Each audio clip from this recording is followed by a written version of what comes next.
episode 402. Well, before we get into it, let me just start off by saying, yeah, Taylor, I know my Sixers lost, blah, blah, blah, but your Celtics are down 2-0 right now. So, or 0-2, excuse me, to the Miami Heat and playoff Jimmy. So we're both going to be on the couch in a few games, it looks like.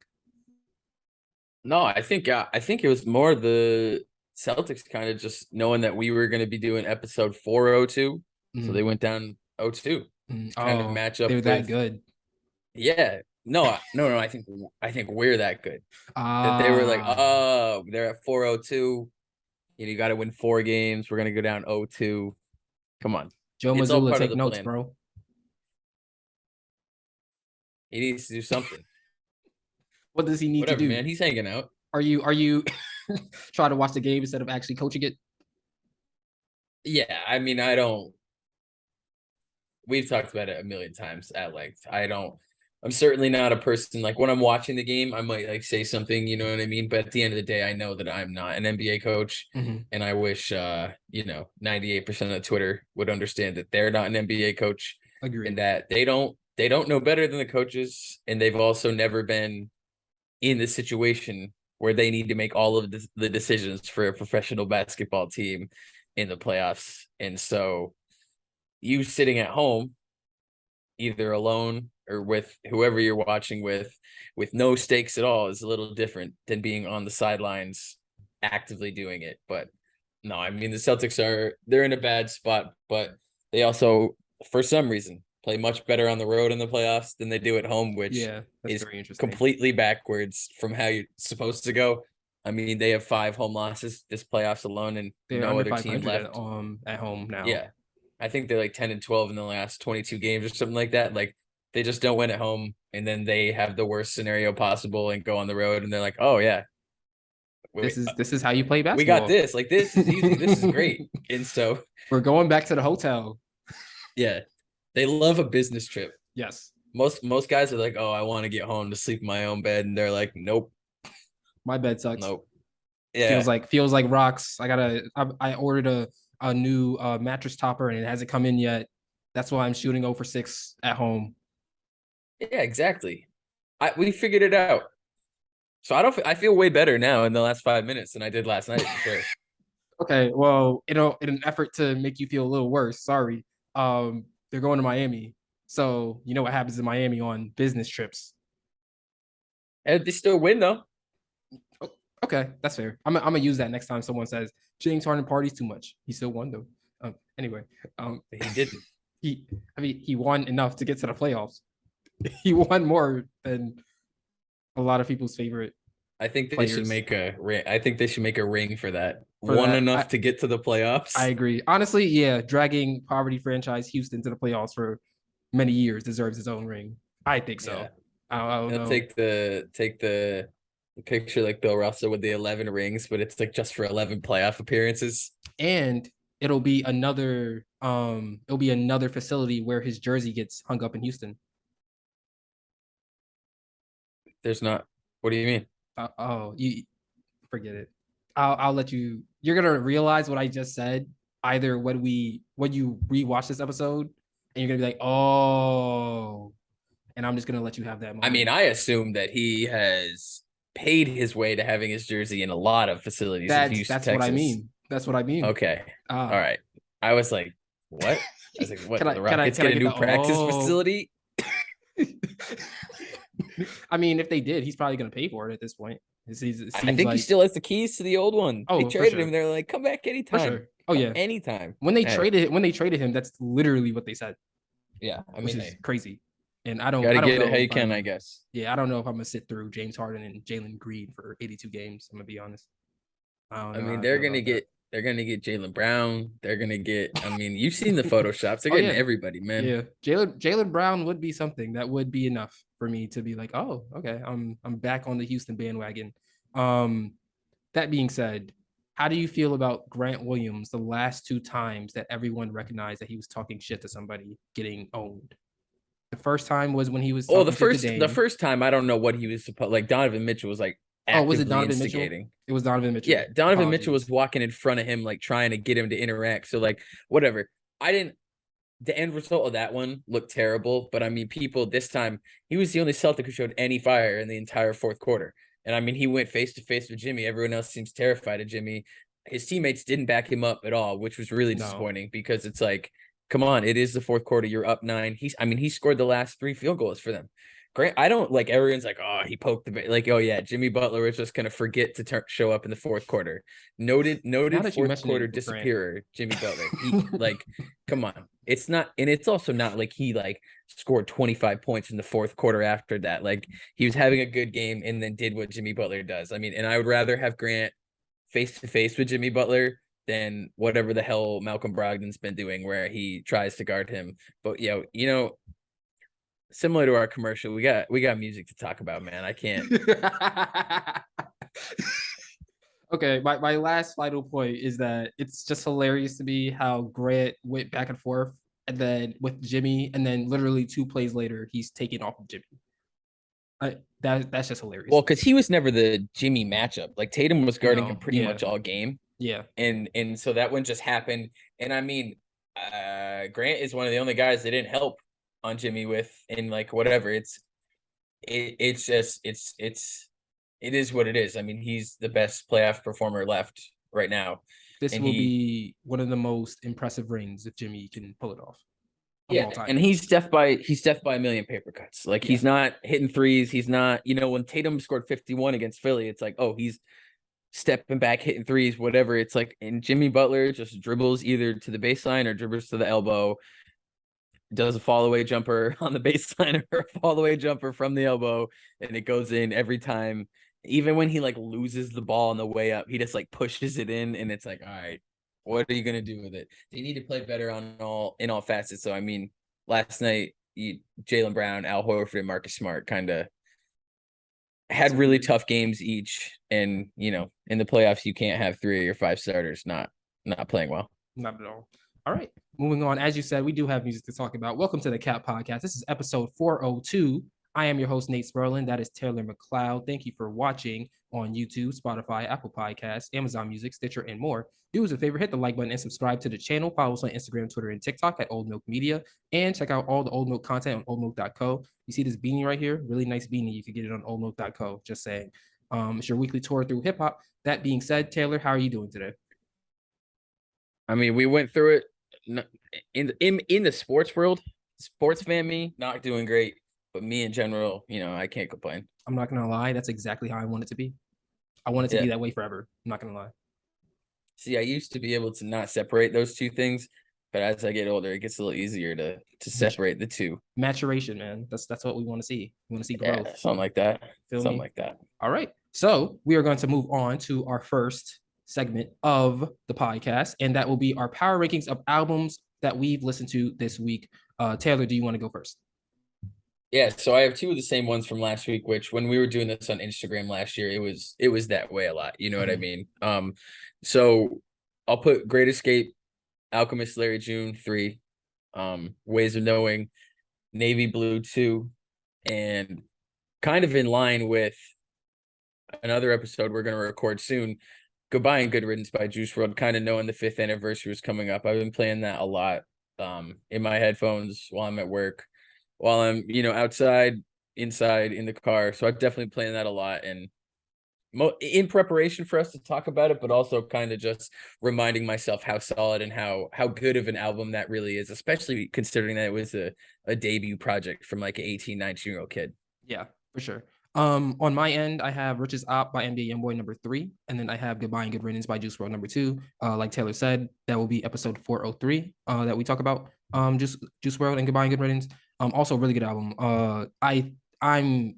I'm not even gonna spoil it. Moving on, number 1, I still have SOS by SZA. Like I said, that's gonna dominate the whole year, and so many great tracks: Kill Bill, Far, F2F, Notice Me, Special. Just so many great tracks on there. So you'll definitely catch me in the shower, like singing out SZA for the next 3 or 4 months, maybe. But yeah, all right. Now we are going to get to our verses, and this verses once again will be about Aminé, and we are going to compare 2 tracks. We're going to compare Caroline and Reel It In. Between Caroline and Reel It In, Taylor, which one do you prefer? Reel It In, and it's not particularly close. I think that Caroline had an incredible moment. Like that summer 2016, the summer that people our age talk about and will probably talk about until the end of time, came out then. It was so big then. It was, you're still getting Vine at that point, so you're still getting that Vine little was such clip. a beautiful thing. And I think that for the moment, the hook, worth it every single time. Like it's great to hear that hook, but listening back to the verses, listening back to the whole song, I'd much rather listen to Reel It In. 2018 was a good year for music too, honestly. And that came out then, and yeah, I listened to them both a couple times this morning just to prepare for this. And I mean, I could see myself putting Reel It In on a playlist now, still playing it now. And Caroline, I'm definitely not doing that. So I think, yeah, I definitely prefer Reel It In. Yeah, I'm gonna disagree. I'm gonna say Caroline. Just for on the mere fact that in 2016, Aminé is a rapper who isn't really known that well. And like many rappers in 2016, they get one big hit, in this case, Caroline, and then all of a sudden they're known nationally. Obviously, what you do after that, that's really been the difference between rappers coming out now versus in 2016. We've seen a lot of rappers who get that first hit in 2016 and then they go on to do bigger and greater things. Aminé being one of them.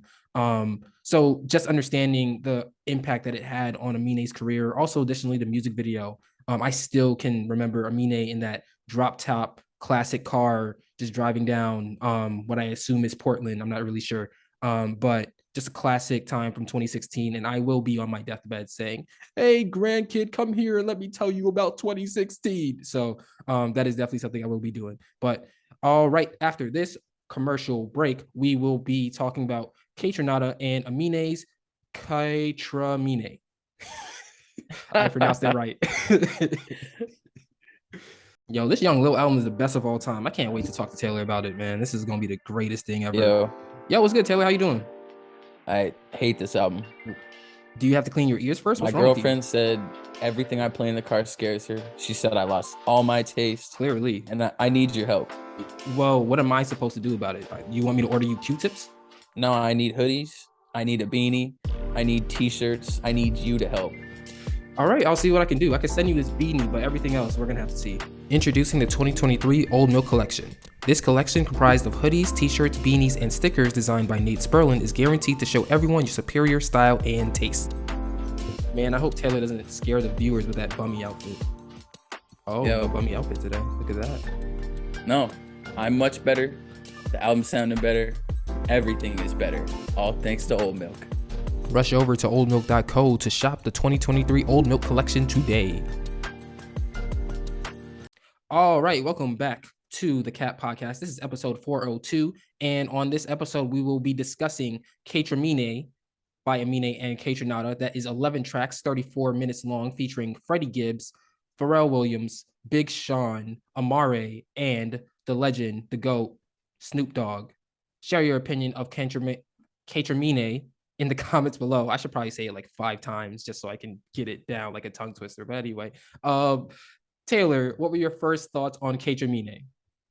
Yeah, so I was excited for this project coming out. I mean, it's two artists that have always been more on my periphery in terms of what I'm listening to, what I'm really checking for all the time. Obviously, Aminé and Kaytranada are stamped for the generation that you and I really came up in. Like they are part of it. They're undeniably part of it. And they've both been doing their thing for a long time now. I mean, it doesn't feel like a long time, but compared to, I mean, me and you freshmen in college as opposed to 3 years out, like, you know what I mean?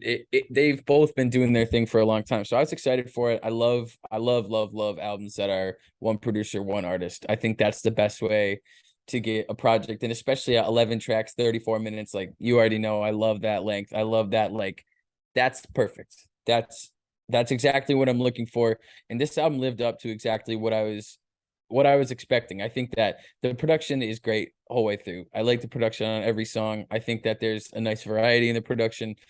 I think that some of the beats are a little surprising almost. Some of them almost feel a little like more like classic than I almost expected. There's some of them that really like that samples with the drums like and just paced in a way that I wouldn't have expected from both these artists. I kind of expected more of a little bit like I don't know how to describe it necessarily, but there's a certain texture and a certain feeling that I was expecting from this album that's a little more like modern, almost a little more like kind of like quicker in and out, a little more song based as opposed to like super, super like rap based. And I was pleasantly surprised by the space that Kaytranada gave Aminé to really, really like show what he has as a rapper. And I was really impressed by the raps, especially on the first half of this album.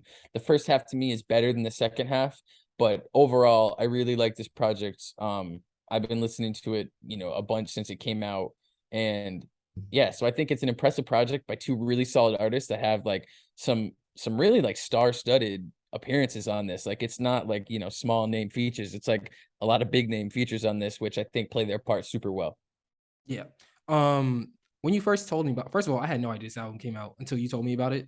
But I'm glad that you did because this is one of the best albums that I've heard this year out of I mean, well, it's been a dry year and we've talked about it before, but like this is one of the best albums I've heard so far this year. I think that this is a really, really smart idea from Amine and Kaytranada because when you think about Amine, you think of a certain sound. When you think about Kaytranada, you also think of a certain sound. And I think that their ability to blend their sounds together shows how versatile these two artists can be. And because of that, I think that you come out with a better appreciation for both Kaytranada and Amine. I love the way, just talking about the production, I love the way that some of these songs close out. Like on certain songs, Aminé's verse ends or the end of Aminé's vocals for the song happen, and then Kaytranada kind of switches it up and gets back into his I wouldn't say really well Afro beats. Some of them are Afro beats, some of them are like house, his main bag, if you will. And I really appreciate that. I think that the way that those songs close really, really add an underrated layer to the album. I also think that releasing it right now on May 19th, very, very good decision. Summer's around the corner. It's about to be sunny. Everybody wants to be outside, and this is the perfect album. First of all, Kaytranada's music is mainly for people who want to be outside, or mainly for people who like to go to the function and stuff like that. And Amine's, like when you think about Caroline, when you think about other songs by him, you kind of think about specifically Caroline. Maybe I'm just thinking about Caroline, but you think about like being outside and stuff like that too. So for them to come together to join forces to create a summer album is really, really smart. Um, and those are really my initial thoughts before we start getting into like songs that we want to talk about. Yeah, I think that's a perfect way to look at it too. Like this is a summer album. I think even from the cover, I mean them like on like the pool chairs, it looks like, you know what I mean? And like the Track like list too. super bright colors, like blue background with the yellow text on it. I think that this album is just packaged so perfectly and really was given to us in a way that's like, all right, this is a summer album. This is two artists who have very, like you said, unique sounds. They have very distinct sounds and their own sounds. And it's like, all right, how are we going to put these two together? And it's not a combination I ever had thought of before. Yeah, But once it was like announced and the buzz started generating before the album came out, I was like, oh, that's perfect. Like these, of course, these two artists are working together to put a whole project together.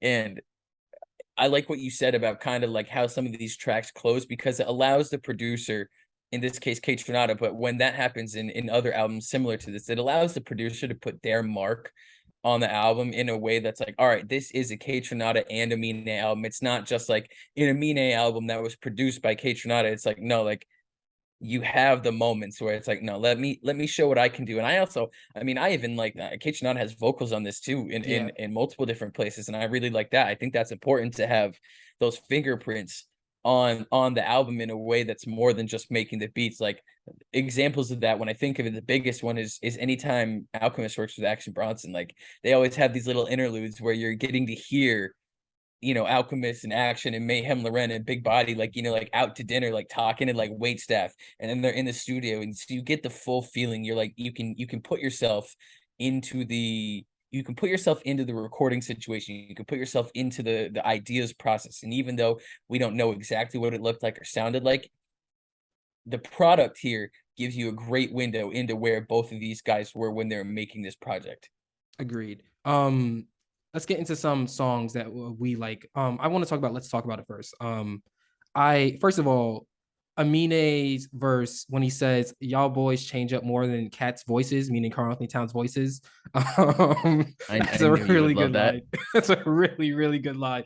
I knew you would love that. But additionally, I thought that the feature on here, Freddie Gibbs, would be Well, I thought he had a good feature. I thought that the pace of the beat really aided to Freddie's strengths. I think Freddie's strengths really show more when he's able to get that fast rapping pace that he gets, and the beat on Let's Talk About It is perfect. Forever is produced by Pharrell. Halfly produced by Pharrell. Obviously, Kaytranada has production credits on it as well. But the reason why I know is because Pharrell starts the song by saying that means forever 4 times. You know what that means. Pharrell produced this beat. And just to make sure, I looked at the production credits. Well, I obviously always look at the production credits, but just to make sure, Pharrell has production credits on that song. West Side's beat is a really good beat. I think that's the first really sense of hip hop that we get, or full hip hop that we get from the album. It carries out further because when we get to K&A, the outro track, what a tremendous outro track.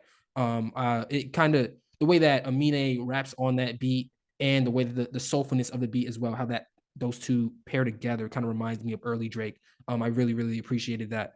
And Master P gave me a whole new appreciation for Aminé's pen.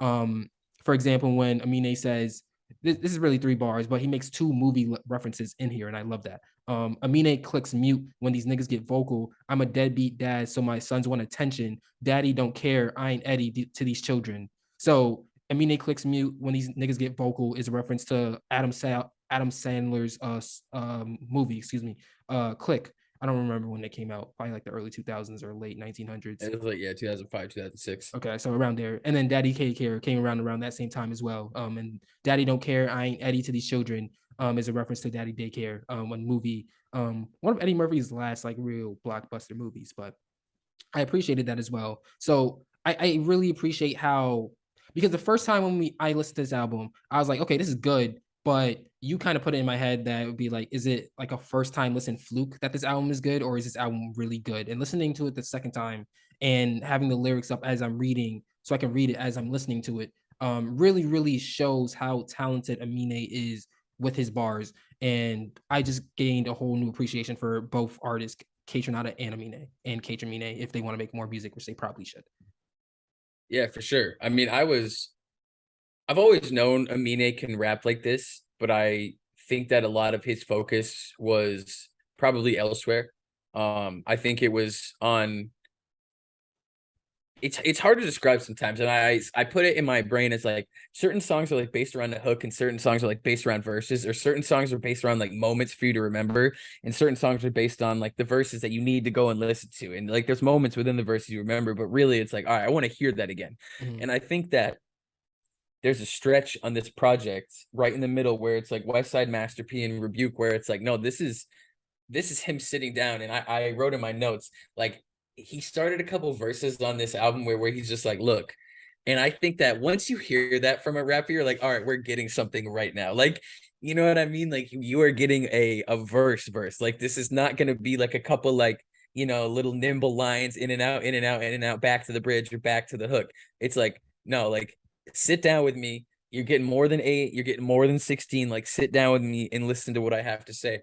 And I think sometimes he hits it in this project, and there's this definitely this like sense of comfort and this sense of ownership of his pen on this, which is like, it just really blew me away because I wasn't expecting that from this project. I Mhm. know he's capable of it. I knew he was capable of it, but I was not expecting it on this project. I was expecting a lot of songs like Sasa Up, where Mhm. it's kind of like this super like melodic, like, you know what I mean? Almost like it's just melodic. It's meant for something other than like the real like dusty hip hop heads to be like, all right, here we are. And that's my kind of music. Like, that I don't hide that. Like, that's my favorite kind of music. So to really hear him be like, look, and then say something like that was amazing because and that's what I mean, where like Kaytranada really surprised me with like some of just like the more like traditional classic hip hop beats that came out of this, as opposed to like his normal lane, which has gotten him so far and is so nice to listen to and so successful. To really hear like 2 guys who I've never really expected that from, to be like, no, we're gonna like give me the soul sample, give me the drums, and I'm just gonna go. And that was like super, super refreshing and super surprising for me to hear, but it was definitely a pleasant surprise. Agreed. Do you want to get into favorite tracks? Yeah, absolutely. All right. Do you want to go first, or do you want me to go first?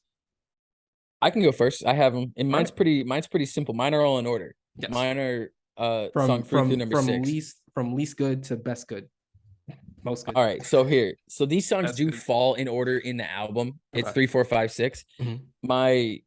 My favorite song on this project, or no, here, I'll go the opposite way. Uh Master P would be number 4 for me. Okay. Rebuke would be number 3. Mhm. And then 2 and 1 were really tough for me to decide. But I think that Forever or Forever, I always feel weird sometimes like reading the song title when it's the way it's sung, Yeah. because it's like just saying it sounds so like it's like, I guess, you know what I mean? Mhm. Forever with Pharrell, I love Pharrell on the hook. I love, Yeah. like, you can really feel Pharrell's fingerprints on that, and I think he sings it super well, and then Aminé like brings the verses in and out of that song so well. But I do think that is number 2 for me, because West Side, like you said, that was like the super super hip hop track, and even like his ad libs on the hook, like there one where he says like "burr," and then he does the thing with his like lips, and it's like it's kind of like silly, you know what I mean? Like Mhm. normally that would be like silly on a song, it'd be like, oh, but somehow it's like, damn, like that's kind of tough. That's kind of like, you know what I mean? And it Can happens you in do the that hook. again? Yeah, right, exactly. And so West Side is number 1 for me, and I think that it's so cool that he's from Portland. And sometimes you forget that like Portland, Seattle, Sanford, like West Side doesn't just mean LA. And you Mhm. can when sometimes when you get reminded of that, you're like, all right, like there is more to it. And so that song really stood out to me for that reason. And yeah, that's my favorite on the album. That was my favorite the first time I listened to it, and that's been my favorite every other time through. All right. Number 4, I have Forever, featuring Pharrell Williams. Love that song. Number 3, I have Master P by Big Sean. Both artists, well, all three artists, Big Sean, Aminé, and Kaytranada they all pull their weight. They all do their thing to make a really good track. Number 2, I have Let's Talk About It. I sped up because it's like one word. Let's talk about it.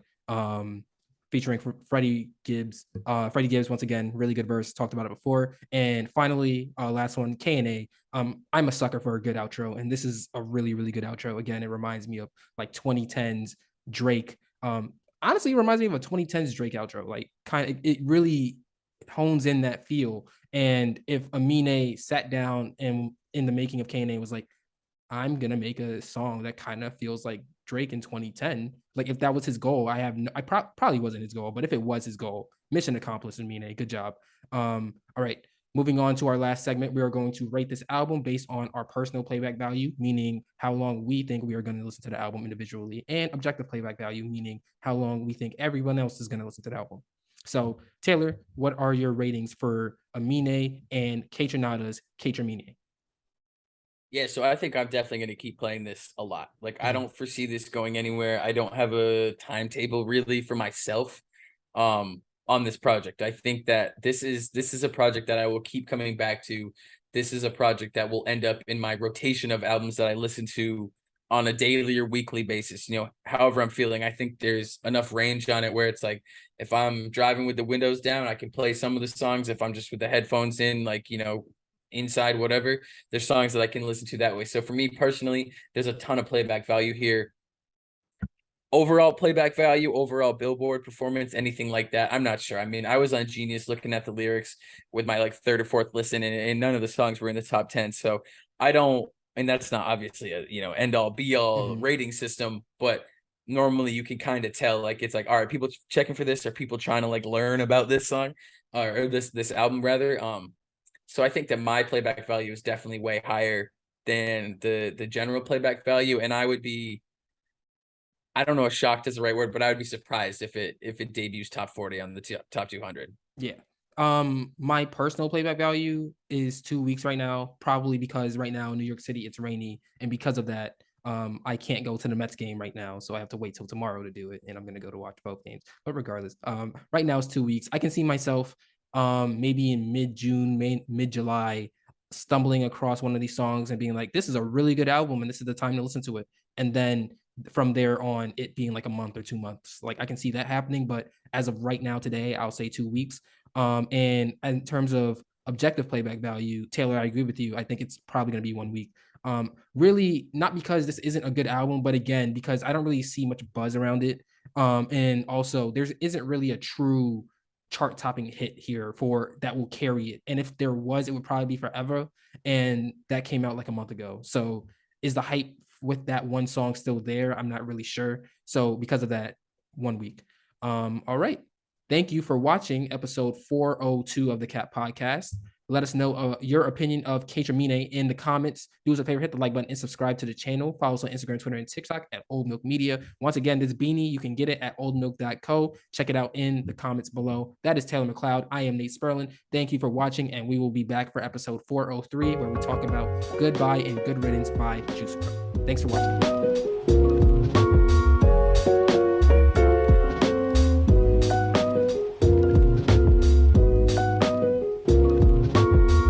Oh.